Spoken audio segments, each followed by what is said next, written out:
what you're given, that's how we live it. Don't be mad at the system, it's simply how we've existed. I hear a lot of people talking like they politicians and choose to be an accountant because it's safe in the business.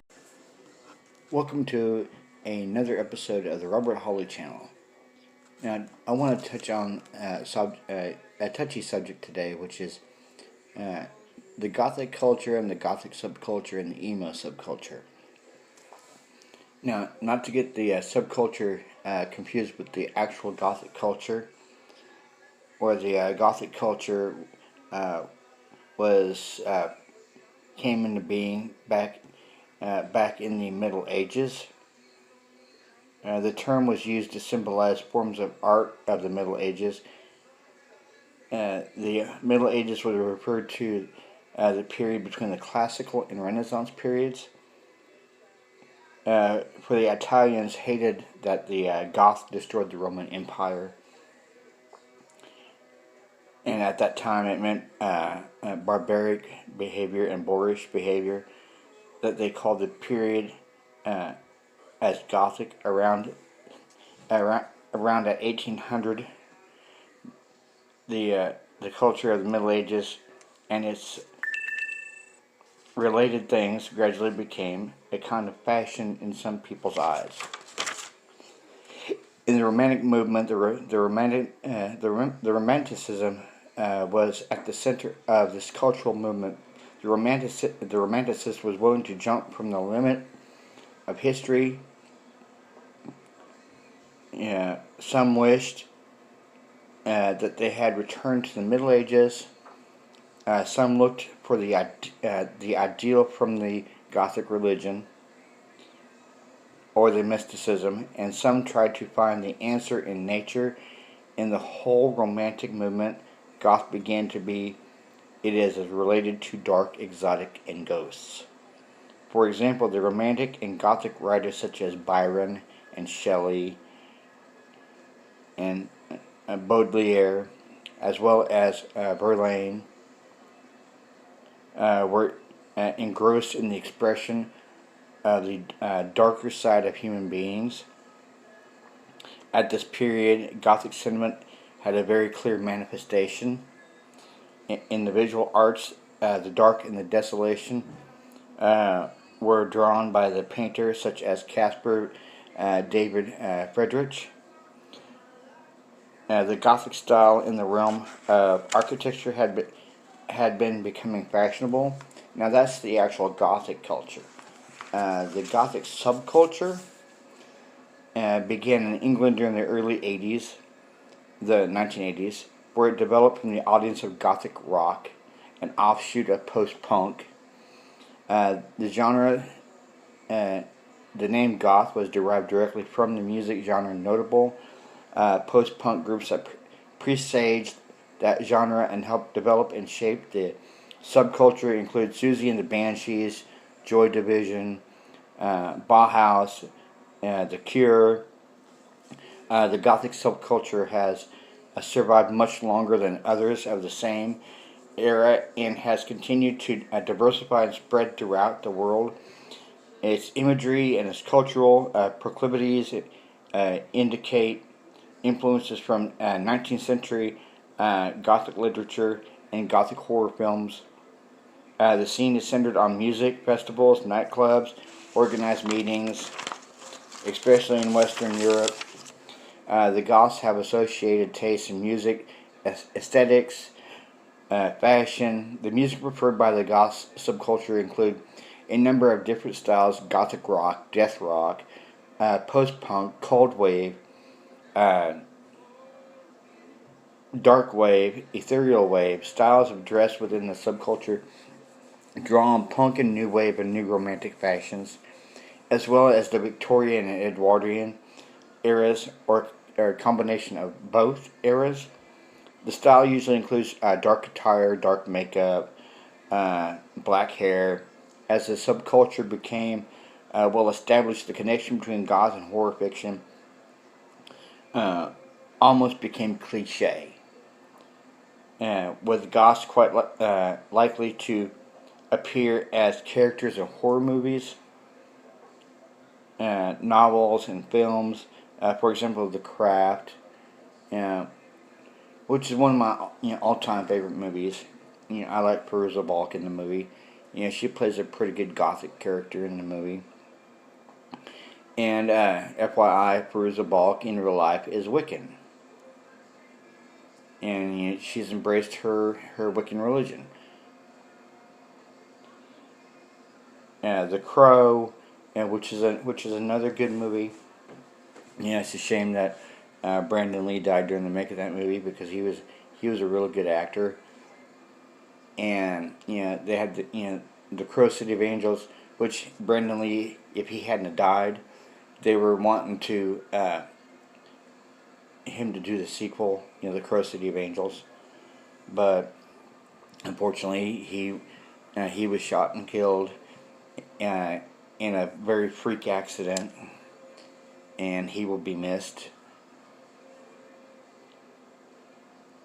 The Matrix, which I kind of see the Matrix as being Gothic inspired, with like a lot of Gothic undertones.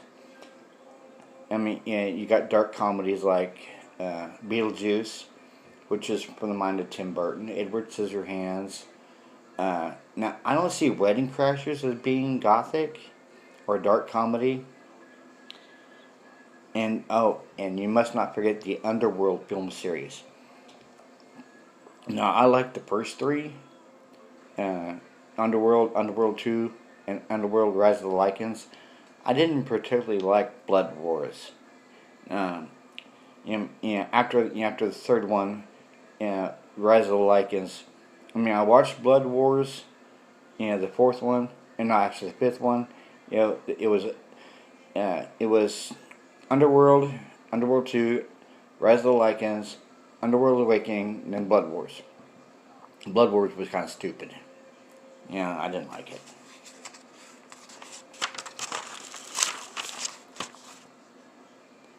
Some goths find it annoying to be confused with the Hot Topic vampire kids. It's the kids that that want to dress up Gothic when they don't really know the Gothic subculture or the Gothic lifestyle. And they get frustrated even more with being compared to emo kids. Emos, which is another subculture of the Gothic lifestyle, because you have Gothic lifestyles, the Gothic subculture, and then you have the emo subculture right below the Gothic subculture, because of the literary influence of the goth scene in Anne Rice's Vampire Chronicles. Because they are depicted as self-tormentors. Not only did the characters torment themselves, but also depicted a surreal world that focused on uncovering its splendor. These chronicles assumed a goth attitude, while goth is considered a music-based scene. Well, the subculture is considered a music-based scene, not the actual culture itself.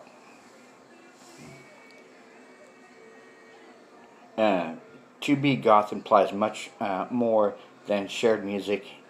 Just like with emos, you have the emo pop, which is a subgenre of emo that is pop music, and it influences more concise song and hook-filled beats, choruses. The Guardian described emo pop as a cross between a saccharine and a boy band. Pop emo stereotypes of emo sensitivity, shyness, introvert, angst. Other stereotypes include depression, self-harm, and suicide. Some people have explained the difference between goth and emo by saying emos hate themselves and goths just hate everybody. Emo music was blamed for a suicide by hanging of a 13-year-old girl named Hannah Bond by the coroner at her inquest. Her mother, with emo music reportedly glamorizing suicide, Hannah's apparent obsession was the band My Chemical Romance, and was said to be linked to her death. And it was said at her inquest that she had a picture of an emo girl with bloody wrists was on her Bebo page. Now, see, I've never heard of Bebo. Hannah told her parents that her self-harm was an emo initiation ceremony. And they're also trying to say that she was a part of a internet emo cult. I have never heard that before. I've never heard of an internet emo cult. Yeah, have any of you? Yeah. Yeah. This, see, I used to be Gothic. I wore, I wore the black, the black hair, the black fingernail polish, the black trench, the black shirt, the black pants, the pale skin. When I had teeth, I had the silver fangs in my mouth. And of course, all this was when I was younger. Back in the early to mid '90s. And I used to hang out at a place down in downtown Wichita, which is my hometown, called the Bohemian Bean. I used to hang out at Stoner Hill. Now, when the whole Columbine thing happened, I was goth, and I showed up for a meeting at my job at the time, and I had my black trans and everything, and my supervisor said, "Oh, Robert, are you trying to audition for the Trenchcoat Mafia?" I'm like, no. Why? And he goes, well, you got the same trench coat that they used in The Killing. He said, so are you wanting to be a new member of the Trenchcoat Mafia? I'm like, no. But yeah. Internet emo cult. I'm gonna have to do some research on that because I've never heard of that before. I mean, I've heard of the band My Chemical Romance. I've heard of them. I haven't listened to them, and there's a lot of emo bands I haven't listened to, like AFI, like Fall Out Boy. I haven't listened to Fall Out Boy. I haven't listened to AFI. I've listened to Alien Ant Farm, but not AFI. Now, see, the Gothic music I used to listen to was, Marilyn Manson. I don't know if you would describe Korn as Gothic. I don't know about that. But yeah, I listened to like Rob Zombie, Marilyn Manson, Internal Bleeding. Yes, there was actually a band called Internal Bleeding. There was a couple other bands I listened to. I can't remember the name of them now. Oh, Cannibal Corpse. Yeah, Typo Negative. And I actually, kind of missed listening to Typo Negative. But yeah, the whole subculture of the goth, the legitimate Gothic culture didn't come out of the music scene. It came out of the Middle Ages. I mean, heck, it even came. Find my notes here.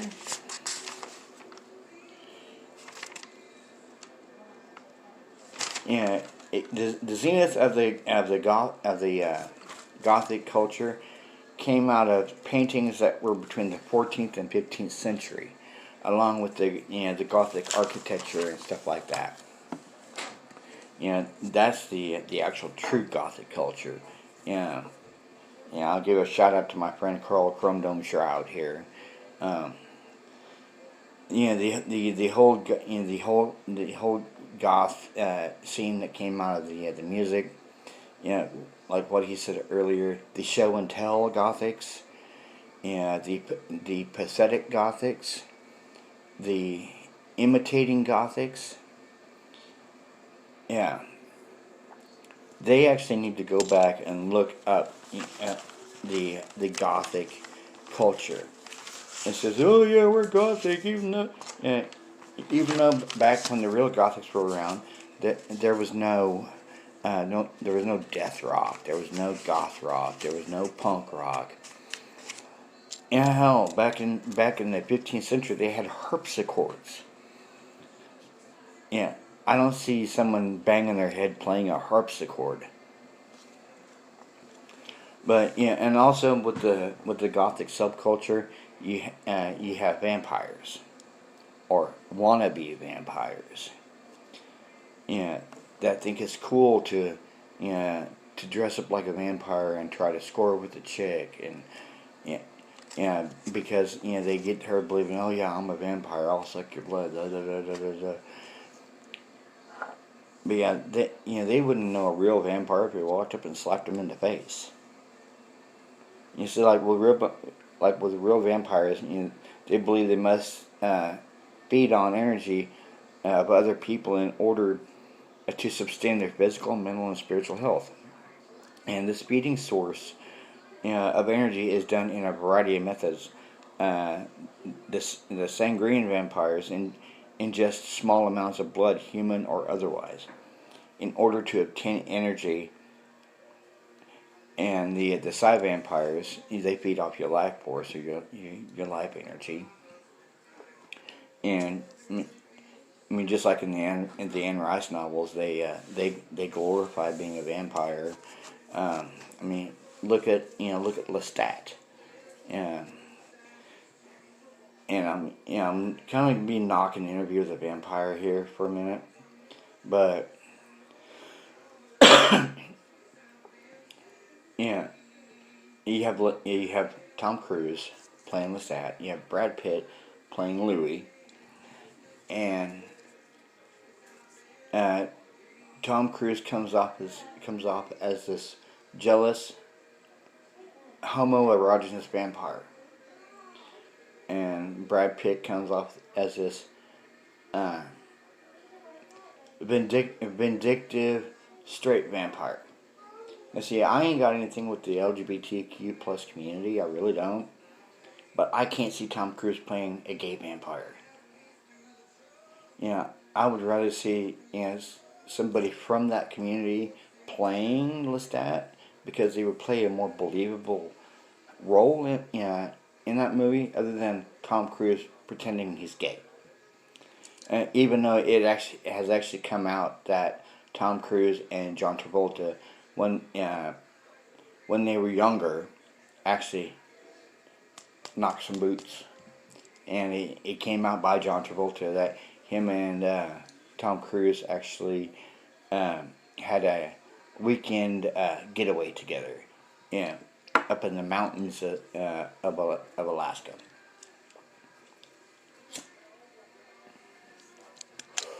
But and don't get me wrong, I love the Twilight movies, I really do. And my late wife, Sherry, she loved them. We went to the movie theaters to watch them. I love the movies. I'm not trying to knock the movies, but an actual vampire, a real vampire, doesn't glitter in the sun. Yeah, it doesn't glitter in the sun. You hit it with sunlight, poof, it's ashes.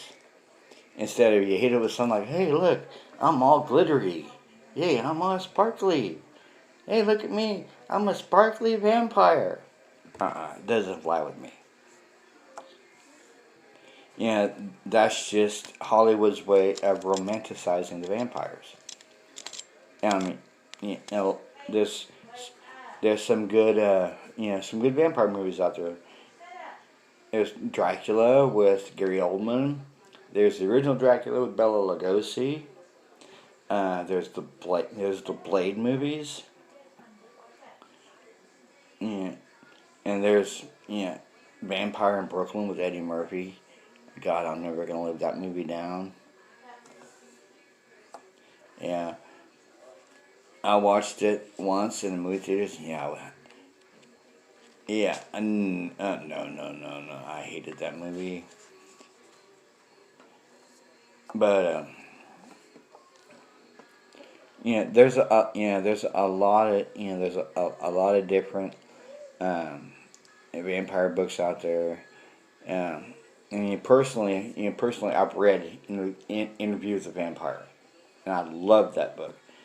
The movie, on the hand, I've watched it a couple of times, and the movie does not do the book justice. It really doesn't. Just like with the Harry Potter books, the movies don't do the books justice. Now I stopped. After the Goblet of Fire, I just kind of stopped reading the Harry Potter books. And now don't get me wrong. I've seen the movies. Like the Order of the Phoenix, the Half-Blood Prince, and then the final two, the Deathly Hallows Part 1 and Deathly Hallows Part 2. And out of all the Harry Potter movies, my favorite one was the Half-Blood Prince. But no, I just think it's kind of wrong in calling yourself Gothic when you don't know actually truly what Gothic is. I mean, you listen to the music, like the death rock and the Gothic rock. Yeah, I'm Gothic now. I love this music. Yeah, no. You actually got to do your research on it. Which I've been doing my research on this for like the last 4 hours. And I finally just got some time to myself. Yes, I have a 4-year-old, should be 5 in a week and a half. And I have a wife with health conditions. So yeah, I just finally got away here a little bit ago just to do this.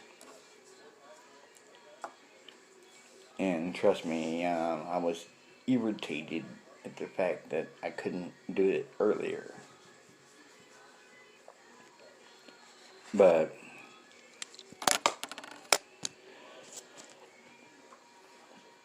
yeah, the whole like some people say that that being a juggalo is part of the Gothic subculture. Well, I mean, I can see that to a point because it came out of the music scene.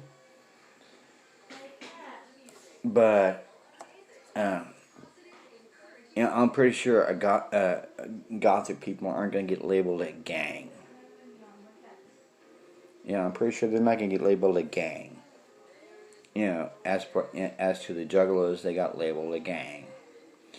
Even though people say, "Oh, we're a family. We're a family. We're not a gang." Well, tell that to the FBI. Yeah, tell that to the federal government.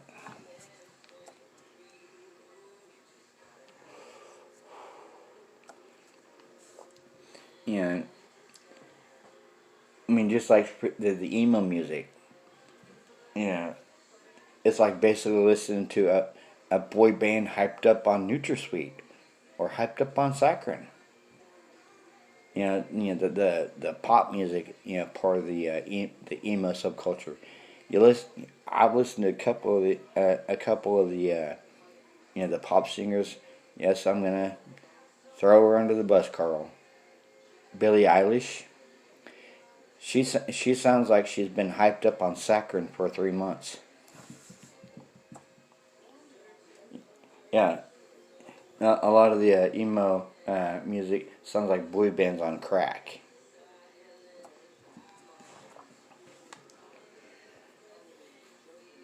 I've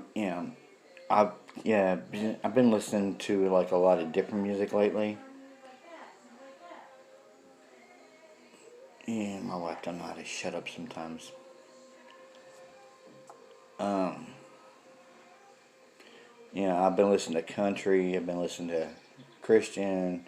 Been listening to like Slipknot and Korn and Disturbed and um, but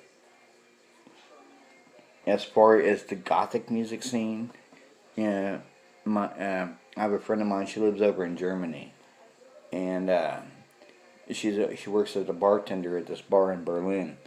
And mind you, she took the job at the bar, not realizing it was a neo-Nazi bar,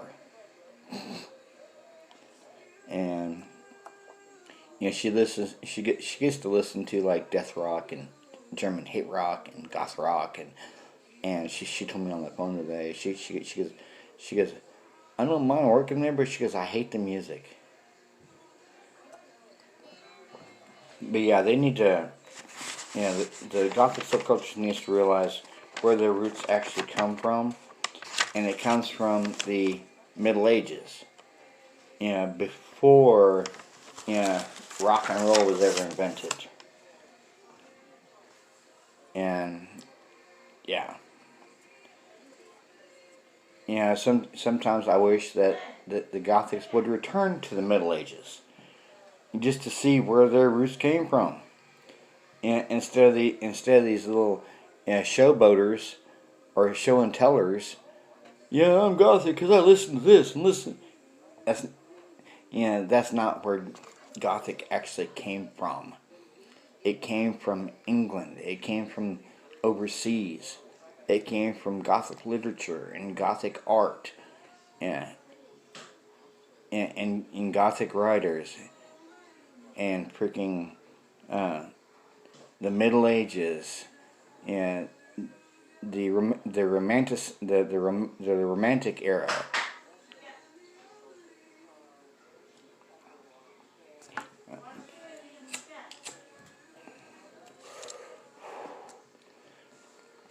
But yeah, and if you're gonna be Gothic, do your homework, do your research. Instead of walking around saying that you're Gothic when you're actually not. I mean, just because you walk around with black hair and black lipstick and black eyeshadow and black clothes and steampunk type uh, uh, fashion.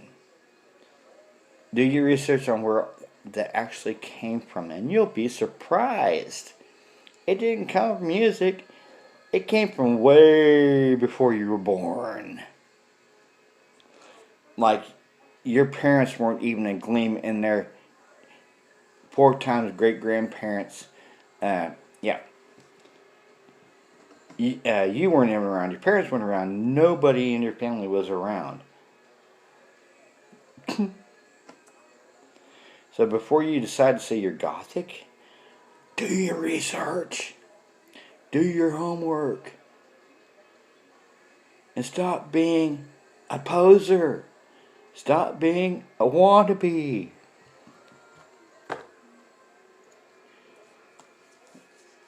Be an original.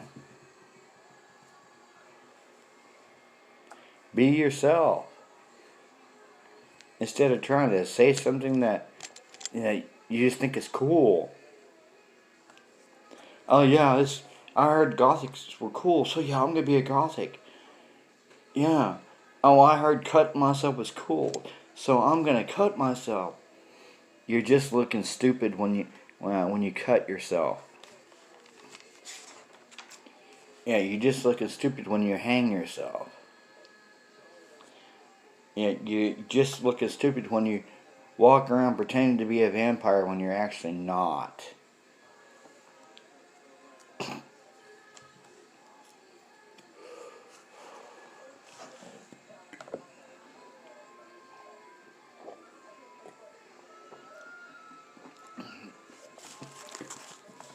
Yeah, you walk around saying, "Oh, I'm a vampire because I have pointy silver fangs." Eee.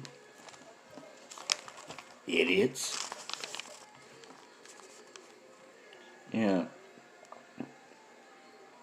I swear. kids nowadays.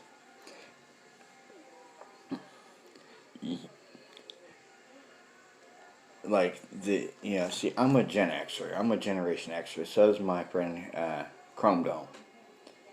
Yeah, he's a Gen Xer. And you got this Generation Z now who are snowflakes. Yeah, that quite literally on Wikipedia, you look up Generation Z and it says snowflake generation. And you got the millennials, which is Generation Y.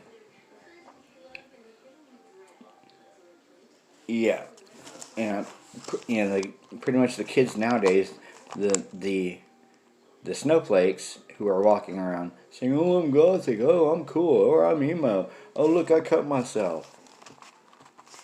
All you're doing is making yourself look stupid. Yeah. Oh, yeah. Cut your wrists or cut your legs, cut your arms.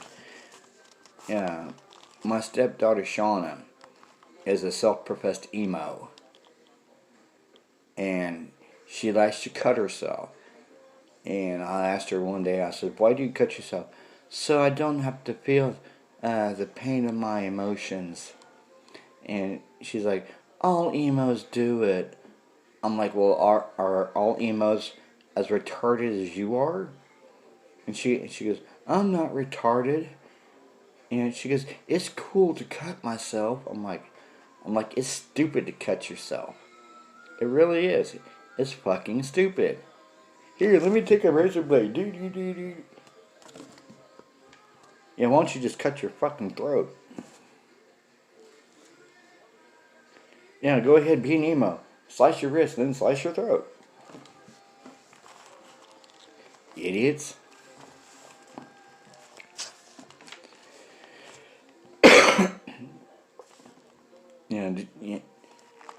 Just like, living across the hall from me, I've got some millennials. Yeah. Yeah, two blonde girls, and yeah, they look slutty as all hell. I mean, we got kids running around our apartment complex, and one of them actually came out the other night in nothing but a robe and a towel on her head. So me and the neighbor looked at her and I said, "Hey, there's kids around here, right?" I said, "I have a kid. The people down below me have kids, and the people down below you have kids." I said, "What are you gonna do when you're walking around out here, nothing but your robe, and one of those boys down there, and one of them's a teenager, yeah, just happens to catch a glimpse of your cooter? What are you gonna do then?" She just kind of shrugged her shoulders, went in the apartment.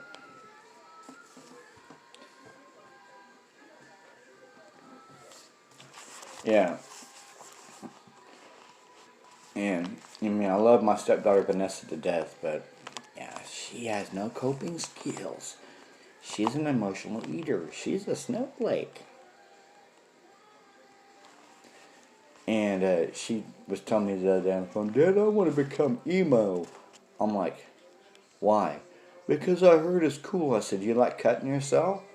She goes, "No." I'm like, "Well," I said, "if you want to become emo," I said, "why don't you go just grab a razor blade and start slicing on your arm?" "Well, that would hurt." I'm like, "That's what it is to be emo. That's the stereotypes you're going to get. Oh, hey, look, she's emo. It means she cuts herself. Or, hey, look, she's emo. She likes to slice her wrists." Yeah. I mean, I will admit, I'm an ex-juggalo. Yeah. Yeah. Got the tat and everything. Trying to get it covered up. And a lot of, yeah, a lot of my friends, who are goths, who I don't talk to no more because I'm trying to leave that specific subculture alone. But yeah, I mean, a lot of the Gothics actually look down. The true Gothics actually look down on the Gothic subculture as an embarrassment because they don't know what it's like to be actual Gothic. I mean, they think if they listen to melancholy music or death rock or gothic rock, then they're gothic. Yeah, yeah. They need to do their research on what it's truly like to be gothic and stop being show and tell and do your freaking research. I was talking to I was talking to a friend of mine the other day who's actually gothic, and he said it pisses him off that you got all these teeny boppers running around saying they're gothic when they don't know what the hell they're talking about. And he walked up to one. He walked up to one, and point blank asked her, and he said you're gothic, right? Because she had the black lipstick and the hair and she goes, yeah, I'm gothic. And he just looked right at her and says, okay, then where did the gothic culture come from? And she just kind of looked at him, perplexed. What do you mean? And he's like, where did the gothic culture come from? If you're gothic, then you should tell me. And then you should tell me where the gothic culture come from. And she goes, well, my brother listens to Lamb of God, and he's gothic, and he listens to apparently she named a bunch of gothic bands and death rock bands, and he goes no. He goes no. He goes, true gothics don't come out of the music scene. So apparently he gave her a nice little a nice little history lesson on gothics, and he's mind you, this girl was like I guess 12 or 13, and he looked straight at her eye, straight in her face, said, "Quit being a poser and go home and go home and take that crap off because you're not gothic. Go home and take it off, you little fucking poser." Yeah. And I'm like, I'm like, you cussed at a 12 or 13-year-old? He goes, I didn't care. He goes, I don't like posers. He's like, I don't like people pretending to be something when they're not. He goes, they actually need to go back and study the Gothic lifestyle and the Gothic culture and the Gothic religion. And he goes, if you're just going to run around and say you're something, he goes, then you need to do your fact checks on it, because he said if you're gonna be a poser, he goes, I'm gonna treat you like a poser. And I'm like, ugh. And I still couldn't believe he went off on like a 12 or 13-year-old girl.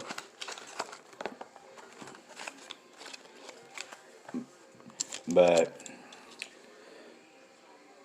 I mean, just like people claim that they're vampires. They wouldn't know a real vampire if one walked up and slapped them in the face. Because they idolize what they see on TV and in movies and what they read in books and in video games.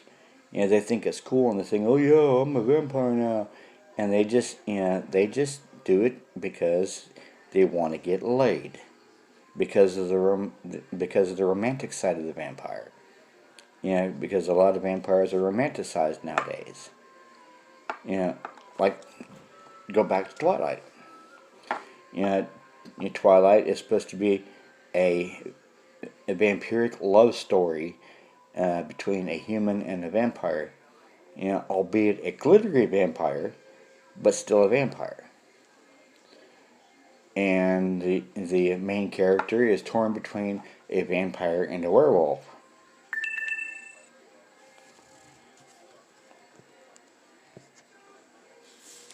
But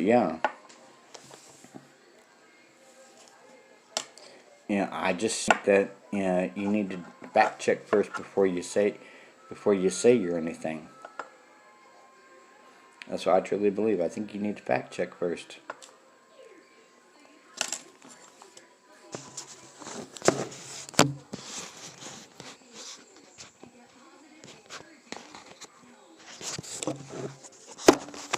Yeah, just checking my battery charge, people.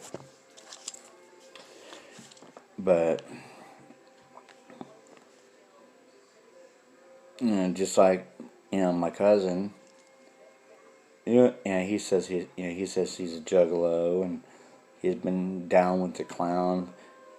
And mind you, he's only like 18, and I'm like, how long you been down with the clown? He goes, he goes, all my life. I'm like, oh wow, really? He goes, yeah. I'm like, how old are you? He's like 18. I'm like, do you know when they came out? No. I'm like, the early 90s. He goes, oh shit, really? I'm like, yep. I said, how could you be, how could you be a lifelong fan when you weren't even a glimmer in your mama's eye when they came out?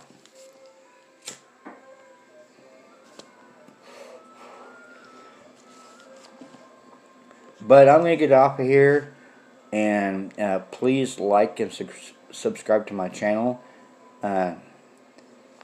This is a shout out to my friend Carl Chromedome Shroud, my friends AJ, Johnny Martin, Michael Day, and the list goes on.